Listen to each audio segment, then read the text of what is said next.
In this video, I'm going to show you some sentence structure types in English. When you know how to form sentences correctly, you improve your writing tremendously. Sentences are the foundation of your writing in English. Let's fix them today. Let's boost your confidence so that you can write better immediately.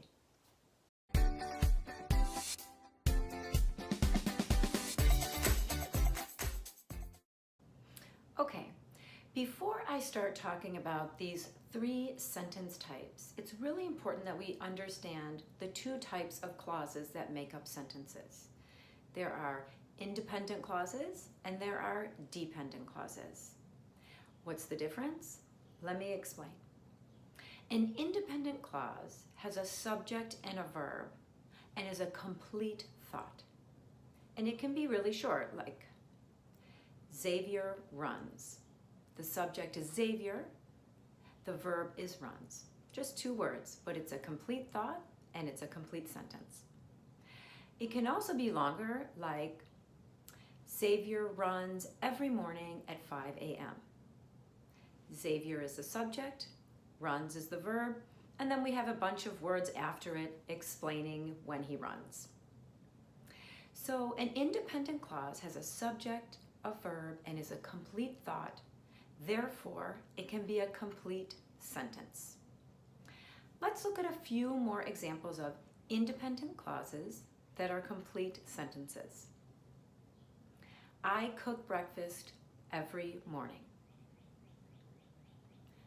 Lucia's dog chased a rabbit yesterday.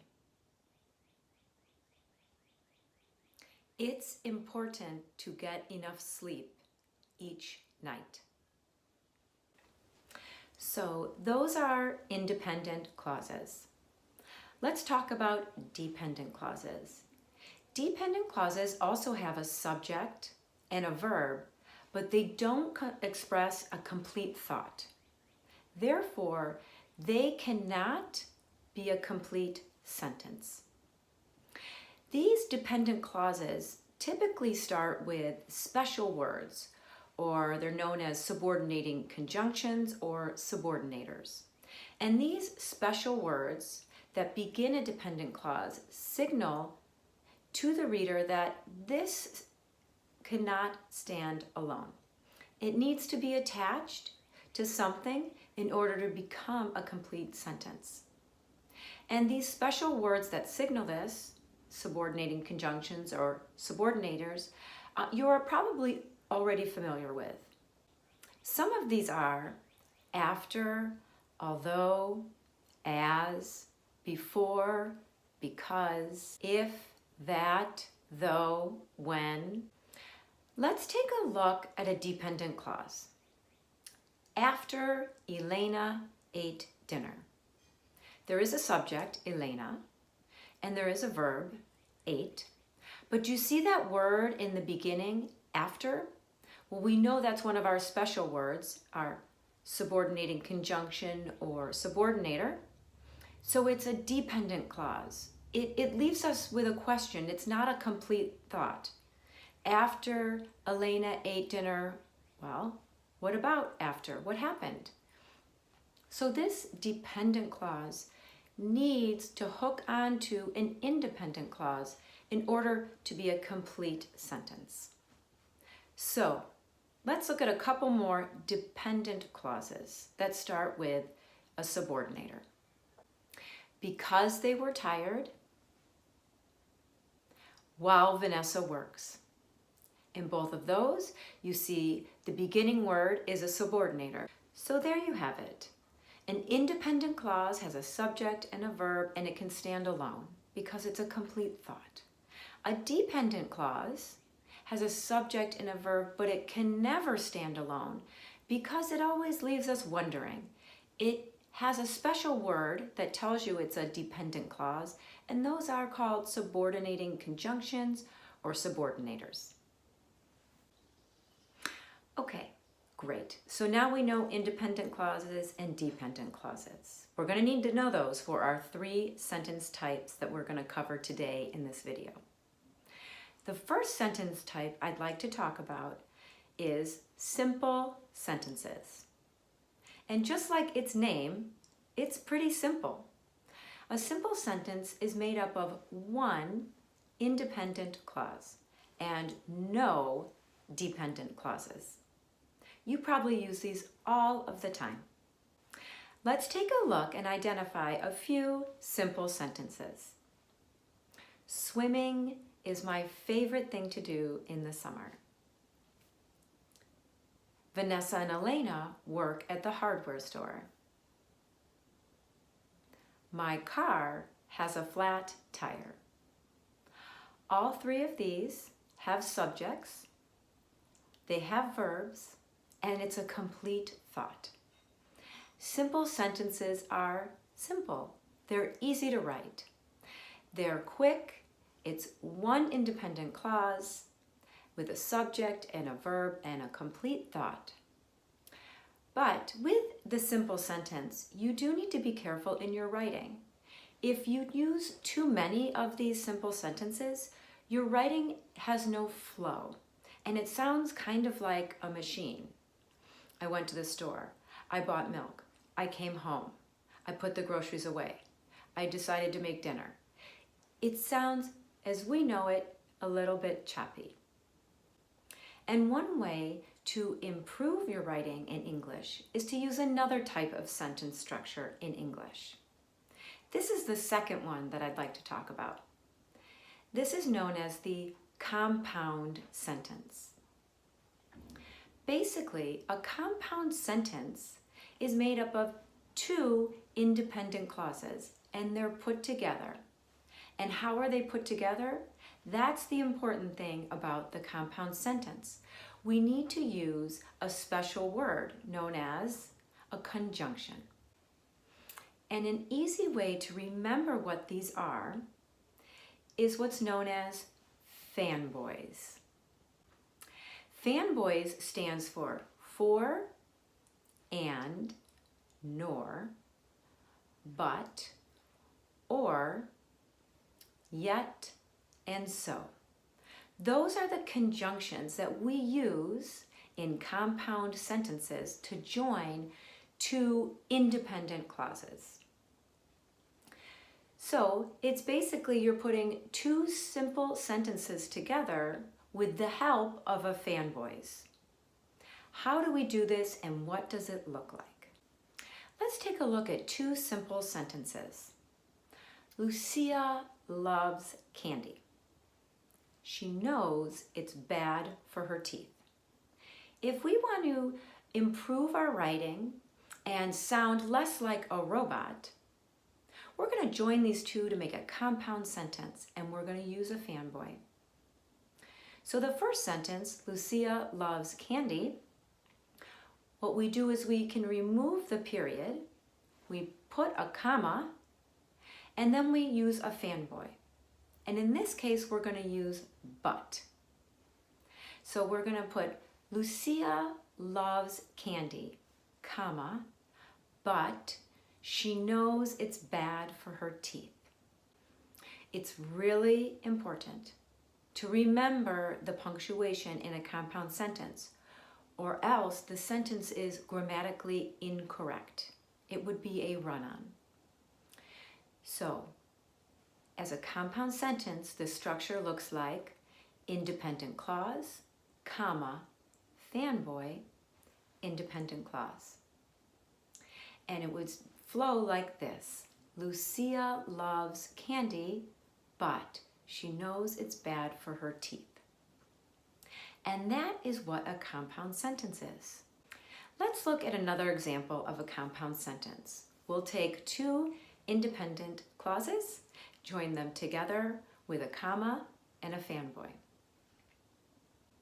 Her dentist told her that she had 3 cavities last appointment. Let's make these into a compound sentence. Her dentist told her that, comma, and she had 3 cavities last appointment. So now we have a nice, grammatically correct compound sentence. Her dentist told her that, and she had 3 cavities last appointment.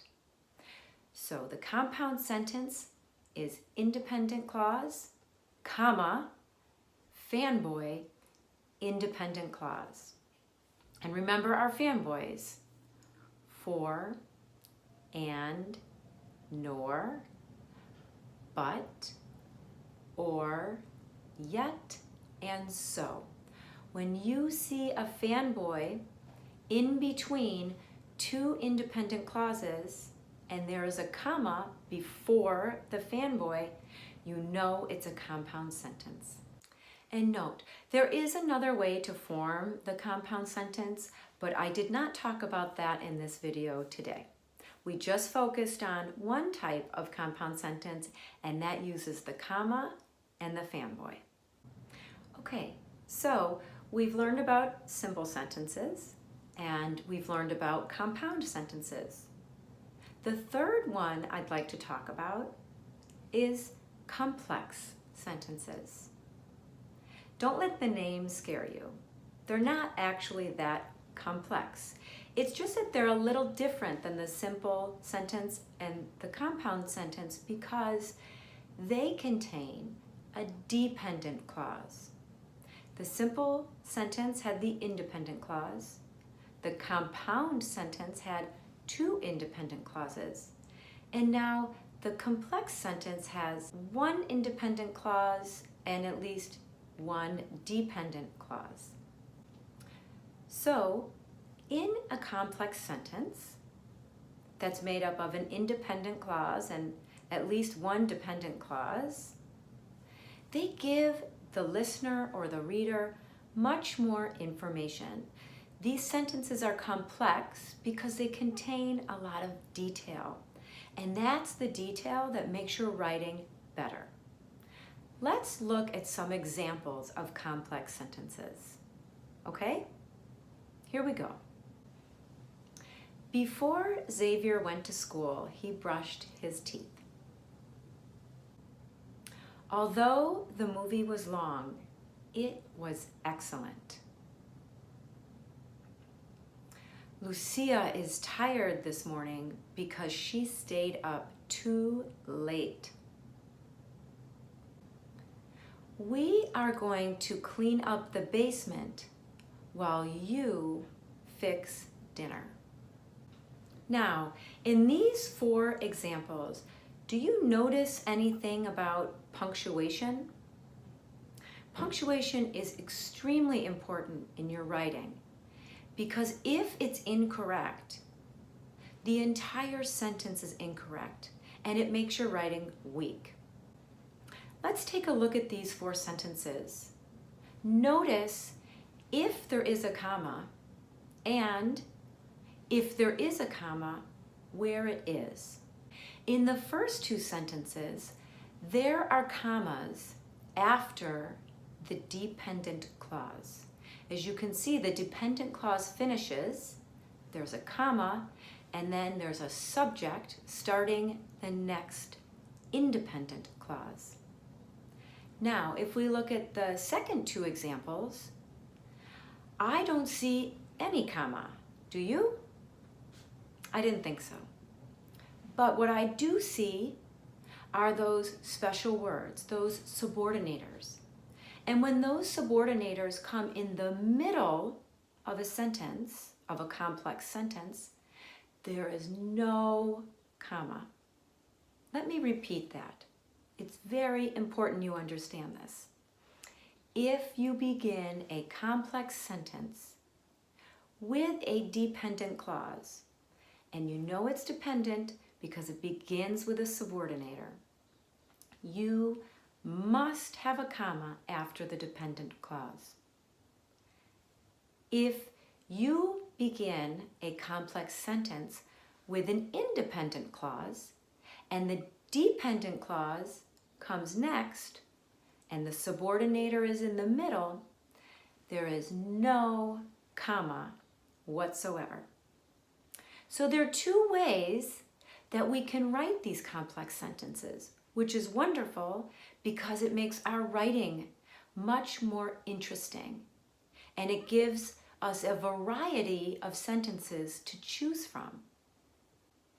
Now, because complex sentences are complex, I think that we should do a few more examples so you really understand how to form these. What I'm going to do is I'm going to read a sentence, and then I want you to figure out if it needs a comma or if it doesn't need a comma. And then I will show you the answers after I have read all 4 sentences. Okay, here we go. Computers have changed a lot since they first came out. Although Elena had some doubts, she found the course very useful. Because my soup got cold, I heated it in the microwave. My dad laughed when I told him a joke. Okay, let's look at these 4 sentences. They're all complex sentences, but they're going to need different punctuation. Let's figure that out. Let's look at the first one.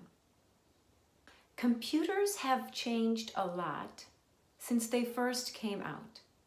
Computers have changed a lot. I don't see a subordinator beginning this sentence, so I know no comma is necessary. Let me find the subordinator. Since, right? When the subordinator's in the middle, I don't need a comma. Let's look at the next sentence. Although Elena had some doubts. Well, all I have to do is notice that first word, although. I know it's a subordinator. I know it's the beginning of a dependent clause. And I know it's going to need a comma. And where am I going to put the comma? I'm going to put it after the dependent clause and right before the subject begins the independent clause. Although Elena had some doubts, comma, she found the course useful. Let's look at the next 2. Because my soup got cold, I heated it in the microwave. Okay, I already know I see a subordinator at the beginning, the word because. It signals to my brain, dependent clause, comma. Because my soup got cold, comma, I, subject, heated it in the microwave. Let's look at the last sentence. My dad laughed when I told him a joke. My dad. That looks like a plain subject to me. I do not see a subordinator starting this clause. So I know it's the independent clause, and I don't need a comma. My dad laughed when, that's our special word, that's our subordinator. The when signals dependent clause. When I told him a joke. No comma necessary. So to review, in a complex sentence, if we begin with a dependent clause, which starts with our special words, subordinating conjunctions or subordinators, we have to have a comma. And that comma comes at the end of the dependent clause, right before the subject that starts the independent clause. If we choose to start the complex sentence with an independent clause, it starts with a subject, then we do not need a comma. We can write the sentence using the independent clause and the dependent clause. We can put them together with no punctuation. I think you're going to get the hang of it after these examples. You ready? Because it was raining, we had to go home. When my mom got home from work, we sat down to dinner. We had to go home because it was raining. We sat down to dinner when my mom got home from work. As you can see, 2 different ways to write complex sentences. The awesome thing about this is that it gives you more variety in your writing. When you use simple, compound, and complex sentences in your writing, it makes it much stronger and much better and more interesting. Using a variety of sentences in your writing makes you a better writer. I promise. So there you have it. You know the difference between an independent and a dependent clause. You've learned about simple sentences, about compound sentences, and about complex sentences. Now, you can take this knowledge and you can apply it today in order to be a more confident writer and to be a stronger writer and to be grammatically correct in your writing. I've left a document in the notes below with a quiz to see if you can identify and create simple, compound, and complex sentences. Once you can do this and you start using a variety of sentences in your writing, you're going to be a stronger, more confident writer in English. I know it. Thank you so much for watching, and please remember to subscribe.